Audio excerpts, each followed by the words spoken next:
전에 계신 본문을 중심으로 다시 말씀으로 다시 복음으로 라는 제목으로 말씀을 전하겠습니다.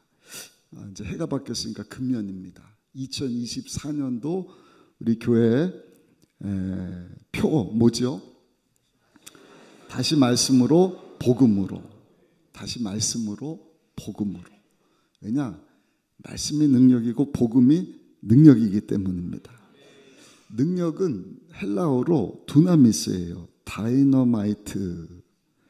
우리 많이 들어본 이야기입니다. 큰 바위에 다이너마이트를 집어넣으면 집채만한 바위도 그냥 쫙 갈라져 버립니다. 종교개혁을 했던 마틴 루터라고 하는 분이 로마서 1장 17절 말씀, 복음에는 하나님의 의가 나타나서 믿음으로 믿음에 이르게 하나니 기록된 바 오직 의인은 믿음으로 말미암아 살리라 함과 같으니라. 이 말씀을 붙잡았더니 그 말씀이 다이너마이트와 같은 능력이 되어서 아까 우리 퀴즈 때도 나왔죠. 1517년 세계적인 종교개혁을 일으킬 수 있었다는 것입니다. 기독교 역사상 가장 기도응답을 많이 받았던 분을 우리가 조지 뮬러 목사님이다 얘기를 하는데, 이 목사님은 마태복음 7장 7절부터 11절까지 말씀을 붙잡고 90평생 하나님 앞에 그 약속의 말씀 붙잡고 5만 번의 기도응답을 받았다. 베드로 밤새도록 고기 잡는 일을 했지만 한 마리도 잡지 못했죠. 근데 예수님께서 한 마리도 잡지 못한 베드로에게 오셔서 깊은 곳에 가서 그물을 던지라. 근데 베드로가 그 예수님 말씀에 순종했더니 시몬이 대답하여 이르되 선생님, 우리들이 밤이 새도록 수고하였으되 잡은 것이 없지만은 말씀에 의지하여 내가 그물을 내리이다 하고 그렇게 하니 고기를 잡은 것이 심이 많아 그물이 찢어지는지라. 할렐루야. 여러분, 하나님의 말씀이 능력인 줄로 믿습니다. 오늘 히브리서 기자도 읽으신 본문 히브리서 4장 12절에 보니까 이렇게 말씀을 합니다. 우리 12절 말씀 같이 한번 읽어보시겠습니다. 하나님의 말씀은 살아있고 활력이 있어 좌우의 날선 어떤 것보다도 예리하여 혼과 영과 및 관절과 골수를 찔러 쪼개기까지 하며 또 마음의 생각과 뜻을 판단하나니.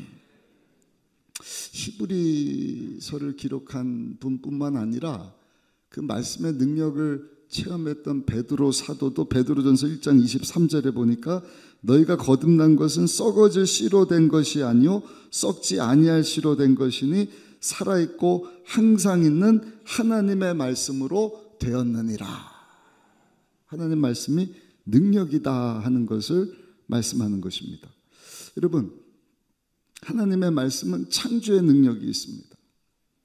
하나님께서 우주를 만드실 때도 말씀으로 창조하셨다. 창세기 1장 1절로 3절입니다. 태초에 하나님이 천지를 창조하시니라. 땅이 혼돈하고 공허하며 흑암이 깊음 위에 있고 하나님의 영은 수면 위에 운행하시니라. 하나님이 이르시되 빛이 있으라 하시니 빛이 있었고. 하나님의 말씀은 창조의 능력뿐만 아니라 사람을 거듭나게도 합니다. 베드로전서 1장 23절 아까 읽었던 말씀입니다. 너희가 거듭난 것은 썩어질 씨로 된 것이 아니요 썩지 아니할 씨로 된 것이니 살아있고 항상 있는 하나님의 말씀으로 되었느니라. 또 하나님의 말씀은 마귀를 이길 능력이 있다. 마태복음 4장 4절입니다. 사람이 떡으로만 살 것이 아니요 하나님의 입으로부터 나오는 모든 말씀으로 살 것이라 하였느니라 하시니. 여러분, 그러므로 우리가 새해를 시작하면서 이 능력의 말씀, 살아있는 하나님의 말씀을 붙잡고 마귀를 이기고 성령의 검, 이 말씀 붙잡고 승리하며 하나님 영광에서 살아갈 수 있는 우리 모두가 되시기를 예수님의 이름으로 축원합니다. 또 12절에 보니까 하나님의 말씀은 활력이 있다. 12절 말씀입니다. 하나님의 말씀은 살아있고 활력이 있어 좌우의 날선 어떤 것보다도 예리하여 혼과 영과 및 관절과 골수를 찔러 쪼개기까지 하며 또 마음의 생각과 뜻을 판단하나니 살아있을 뿐만 아니라 활력이 있다.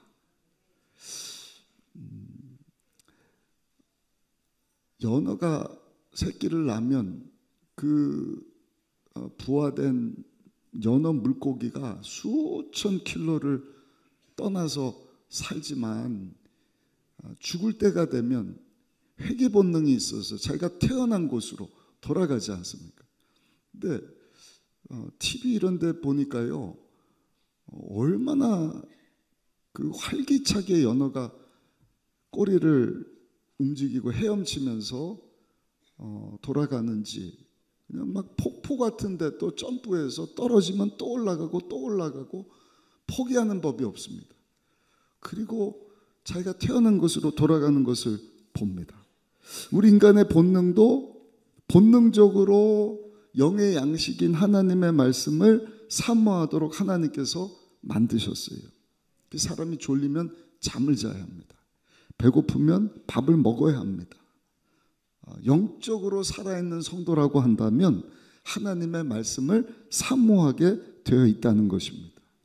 목이 마르면 물을 마셔야 되듯이 영적으로 살아있는 성도라고 한다면 하나님의 말씀을 갈급해하고 사모하도록 하나님께서 만드셨다는 것이죠. 여러분, 하나님의 말씀은 능력입니다. 살아 있습니다. 활력이 있습니다. 그리고 하나님의 지혜의 책입니다. 그 하나님께서 지금까지 존귀하게 사용하셨던 많은 사람들을 보면 한결같이 하나님의 말씀을 사랑했던 사람들이에요. 그 말씀을 통해서 하나님의 지혜를 얻고 하나님의 뜻을 깨닫고 영감을 얻어서 하나님의 영광을 위해서 살았던 사람들. 우리가 잘 아는 유대인들, 소수지만 전 세계 많은 곳에서 여러 분야에서 큰 영향력을 미치고 있는 민족인 것을 우리가 잘 알고 있지 않습니까? 물론 예수님을 안 믿는 것은 너무나 안타까운 일이지만 저들은 나라를 잃어버린 민족입니다. 예수님 오시기 전에 585년 완전히 망해버렸어요. 근데 기적적으로 1948년 독립을 하게 됩니다. 그러니까 2500년 동안 나라 없는 민족으로 살았는데 그럼에도 불구하고 저 유대 민족이 자기 나라 정체성을 잃어버리지 아니하고 세계적으로 영향력 있는 민족이 될 수 있었던 이유는 뭔가? 하나님의 약속의 말씀을 붙잡았기 때문이다.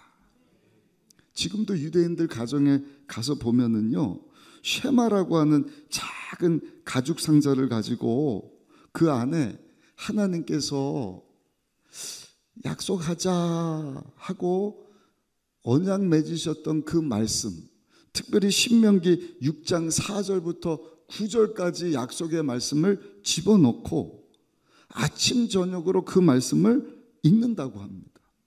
읽을 뿐만 아니라 그 말씀대로 사는 거예요. 그리고 그 말씀을 자녀들에게 가르쳐 준다는 것이죠.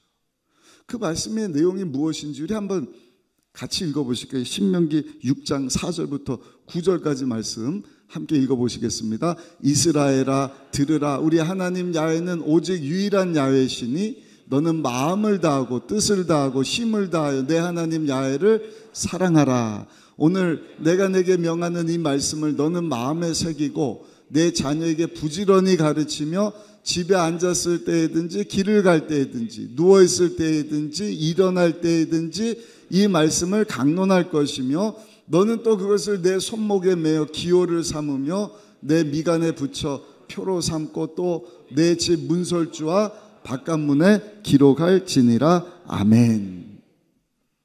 바라기는 우리 순복음 의정부교회 모든 성도님들, 제가 우리 교회 연역을 이렇게 살펴봤어요. 보니까 한 7년 전에 우리가 하나님 말씀 읽자 해서 유명한 목사님을 초청을 해서 이 성경을 한 권의 책으로 요약된 그 말씀을 붙잡고 성경 읽기를 했더라고요. 너무나 감사했어요. 왜냐하면 내년이 7년 되는 해거든요. 신명기 30장에 보니까 모세가 이스라엘 백성들로 하여금 7년에 한 번씩 모든 백성들을 불러서 하나님의 말씀을 듣게 하고 그 말씀을 준행하도록 하면서 하나님과 맺은 언약 지키도록 해라. 그리고 그것을 자녀들에게 가르쳐라.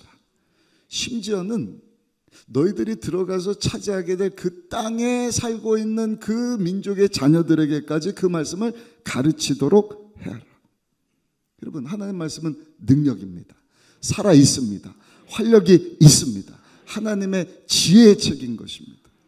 오늘 주보 보시면 상품 주는 그 추첨권과 비교할 수 없는 이 연대기적 성경 통독표를 다 나눠드렸어요. 이번 한 주, 두 주 특별 새벽 기도회 이후부터 매일 여러분들이 읽어야 되는 말씀을 여기다가 이렇게 메모를 해두었습니다. 근데 이것이 연대기선으로 연결이 되어 있기 때문에 이 말씀을 여러분들이 같이 읽어가면 우리 자녀들도 이 말씀 붙잡고 하나님 말씀을 같이 배울 것이고, 저 여러분들도 이 말씀을 가지고 새벽마다 묵상하고 2024년은 어찌하든지 살았고 운동력 있는 하나님의 말씀을 붙잡고 내가 그 말씀을 지켜 행할 뿐만 아니라 그 말씀을 우리 자녀들에게도 가르치며 살리라. 여러분, 그렇게 살아갈 때 하나님께서 우리에게 약속하신 이 성경의 모든 약속의 말씀이 우리 삶 가운데 그대로 이루어지게 될 줄로 믿습니다. 세 번째입니다. 하나님의 말씀은 저와 여러분들을 온전하게 합니다. 수술하는 의사가 칼을 가지고 몸 안에 있는 좋지 않은 모든 병의 근원들을 도려내듯이 오늘 본문에 보니까 하나님의 말씀 또한 영의 수술을 하시는데 12절에 보니까 우리의 혼과 영과 및 관절과 골수를 수술한다 말씀을 합니다. 12절 말씀입니다. 우리 다시 한번 읽어보실까요? 하나님의 말씀은 살아있고 활력이 있어 좌우의 날선 어떤 검보다도 예리하여 혼과 영과 및 관절과 골수를 찔러 쪼개기까지 하며 또 마음의 생각과 뜻을 판단하나니. 우리를 온전하게 하는 것이 하나님의 말씀인 것이죠. 그래서 디모데후서 3장 16절 17절에 보니까 모든 성경은 하나님의 감동으로 된 것으로 교훈과 책망과 바르게 함과 의로 교육하기에 유익하니 이는 하나님의 사람으로 온전하게 하며 모든 선한 일을 행할 능력을 갖추게 하려 함이라. 여러분, 예수님 오시는 그날까지 저 여러분들 성화의 삶을 살아야 돼요. 예수님 닮은 모습으로 살아야 합니다. 그것이 금년도 표 중에 하나지 않습니다. 목표 중에 하나지 않습니다. 하나님의 말씀을 붙잡을 때 예수 그리스도의 온전함에 자라도록 우리의 영과 관절, 우리의 혼과 영과 관절과 골수까지 다 수술해 주시는 이 말씀 여러분 붙잡고 살아가시기를 예수님 이름으로 축복합니다. 마지막 네 번째, 오늘 본문에 보니까 하나님의 말씀은 저와 여러분들의 죄를 깨닫게 하신다. 13절 말씀도 우리 다시 한번 읽어보시겠습니다. 13절입니다. 지으신 것이 하나도 그 앞에 나타나지 않음이 없고 우리의 결산을 받으실 이의 눈앞에 만물이 벌거벗은 것 같이 드러나느니라. 여기 13절 마지막에 보니까 만물이 벌거벗은 것 같이 드러나게 한다. 하나님은 빛이시기 때문에 빛 대신 우리 주님 앞에 어두움이 없어요. 빛 대신 주님 앞에 서게 되면 모든 것이 다 드러납니다. 근데 그 빛 대신 주님 앞에 서서 우리의 부끄러운 죄가 다 드러나서 책망받고 심판받지 않도록 하나님의 말씀을 붙잡으면 그 말씀이 저 여러분들의 죄를 보게 하시는 것입니다. 그 죄를 회개하게 하는 것입니다. 베드로가 예수님 모시고 고기를 잡으러 갔을 때 밤새도록 고기잡이를 했지만 물고기를 잡지 못했잖아요. 아까 말씀드린 것처럼 예수님이 깊은 곳에 가서 그물을 던져라. 그 말씀에 순종했더니 그물이 찢어질 정도로 많은 물고기를 잡게 되었다. 그때 베드로가 그 많은 물고기를 잡고 야 이제 떼돈 벌었다, 얼씨구나 좋구나 그렇게 고백을 했는가? 그렇지 않아요. 누가복음 5장 8절에 보니까 시몬 베드로가 이를 보고 예수의 무릎 아래 엎드려 이르되 주여 나를 떠나소서 나는 죄인이로소이다. 예수님 말씀에 순종했더니 자기의 죄를 들여다보면서 자기의 죄를 빛 대신 주님 앞에서 철저히 회개하는 것을 보는 것입니다. 여러분, 우리가 말씀을 붙잡고 다시 말씀으로 돌아가서 그 말씀대로 살면 저의 여러분들의 죄를 보게 하시고, 베드로가 자기가 죄인인 것을 고백하고 회개하고 하나님 앞에 섬으로 사람 낚는 어부가 되게 하신 것처럼 하나님께서 저 여러분들의 죄를 보게 하시고 회개하게 하시고 하나님의 영광을 위해서 쓰임 받도록 저 여러분들을, 우리의 가정을, 우리의 사역을, 우리의 남은 삶을 하나님께서 축복해 주실 줄로 믿습니다. 하나님의 말씀을 통해서 우리의 죄가 다 드러나게 하시는 것입니다. 아무리 감추려고 해도 우리의 죄가 감춰지지 않아요. 사도행전 2장 37절 보니까 베드로가 성령 충만해서 하나님의 말씀을 나가서 전했을 때 그 말씀을 들은 사람들이 또한 고백을 합니다. 그 말씀을 듣고 마음에 찔려 우리가 어찌할꼬.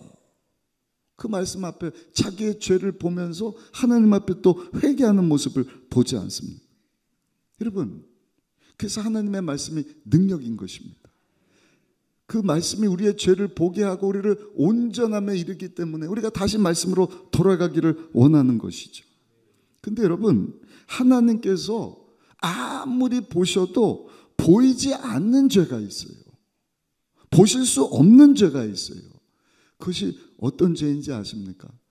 예수님이 십자가에서 우리의 죄를 대신하여서 흘려주신 그 죄 없는 피로 씻어버려 주신 죄인 줄로 믿습니다.